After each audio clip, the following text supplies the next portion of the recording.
नमस्कार, mega kitchen रेसिपीजमध्ये सर्वांचं खूप खूप स्वागत। आज मी तुम्हाला मस्त असा अंड्याचा गडबड घोटाळा करून दाखवणार आहे, ज्याला जास्त काही पूर्वतयारी लागत नाही। 2-3 अंडे घरात असतील तरीसुद्धा असा गडबड घोटाळा तुम्ही करू शकता। कमी अंड्यामध्ये जास्त लोकांसाठी तयार केला जातो, म्हणून त्याला गडबड घोटाळा म्हणतात। तर अशीच रेसिपी आज आपण बनवतो। ही बॅचलर मुलंसुद्धा पटकन करून अगदी ब्रेडबरोबर चपातीबरोबर खाऊ शकता आणि खूप छान बनते। जास्त मसाल्यांचा वापरही नाही आहे। तर अशी आज आपण रेसिपी बनवतो आहे। आमच्याकडे याला गडबड घोटाळा का म्हणतात तेही सांगावं लागेल, नाही का। तर कमी अंड्यांमध्ये जास्त माणसांसाठी हे बनवलं जातं, म्हणून त्याला गडबड घोटाळा म्हणतात। इकडचं तिकडचं सगळं टाकून साहित्य ते बनवलं जातं, म्हणून त्याला हे नाव पडलं आहे गडबड घोटाळा। तर आता माझ्याकडे 2च अंडे आहेत आणि आम्ही खाणारे 3 आहेत, त्यामुळे मी हे बनवते रेसिपी।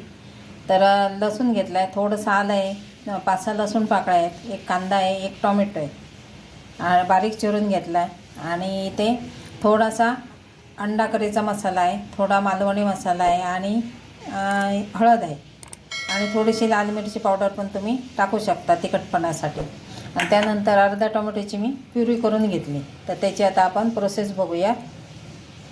आता लसूण टाकला आहे, लसूण काही लाल करायचा नाही आपल्याला, त्याच्याबरोबरच कांदा टाकते आणि एकत्र थोडंसं त्याला परतून घ्यायचं।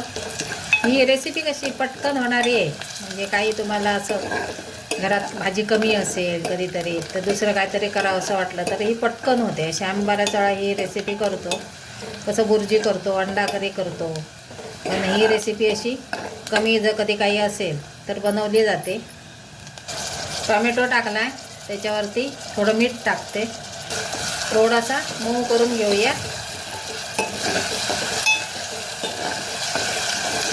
आता हे झालं आहे मऊ। आता आपण हे मसाले टाकूया, ते 1-2 मिनटं असे परतून घेऊया।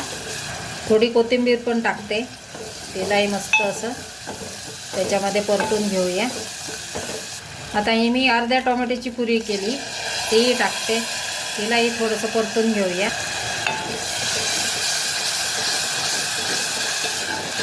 मस्त असा पदार्थ तयार होतो, मस्त रेसिपी तयार होते। भाताबरोबर स्वामीने, चपातीबरोबर, भाकरीबरोबर, कुठल्याही भाकरीबरोबर छान लागते। आणि जास्त काही त्याला करायची गरज नाही, फक्त चिरून घ्यायचं आणि फोडणीत टाकायचं, बाकी काहीच करायचं नाही। आता हे बघू शकता तुम्ही, मस्त अशी तयार झाली आहे बघा आपली ग्रेव्ही। तर ह्याच्यामध्ये तुम्ही आत्ता अंडी फोडूनही टाकून तसंही खाऊ शकता, पण मी थोडंसं आता ह्याच्यामध्ये पाणी टाकणार आहे। एकदम सुकी मला बनवायची नाही, तुम्ही सुकी बनवू शकता, ती खूप छान लागते। ह्याच्यात मी थोडं पाणी टाकते आणि हे मसाले 1-2 मिनटं उकळवून घेते। हे बघा, मस्त असं आपलं तयार झालं आहे कालवण। कालवण म्हणते मी, काही नावं देऊ शकतो आपण। गडबड घोटाळा का म्हणतात, कमी अंड्यामध्ये जास्त लोकांसाठी बनवणे। आता हे 2 अंडे आहेत, ते मी ह्याच्यामध्ये टाकते आणि त्यांना लगेच आपल्याला मिक्स करायचं आहे, नाही तर ते घट्ट होते। लगेच असं मिक्स करून घ्यायचं, यालाच गडबड घोटाळा म्हणतात। माझी एक मैत्रीण आहे, ती बऱ्याच वेळा हे बनवते असं। आणि ह्याला आता 2 मिनटं झाकण ठेवून बारीक गॅसवर ठेवून द्यायचं। झाकण काढून बघूया, मस्त आपला असा बुर्जी कशी घट्ट असते, पण त्याच्यामध्ये आपण प्युरी वगैरे टाकत नाही।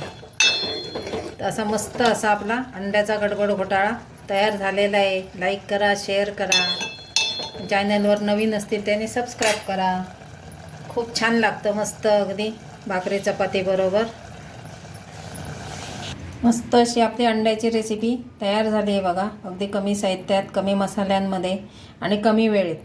तर ही आपण ब्रेडबरोबर, चपातीबरोबर, भाकरीबरोबर मस्त अगदी खाऊ शकतो।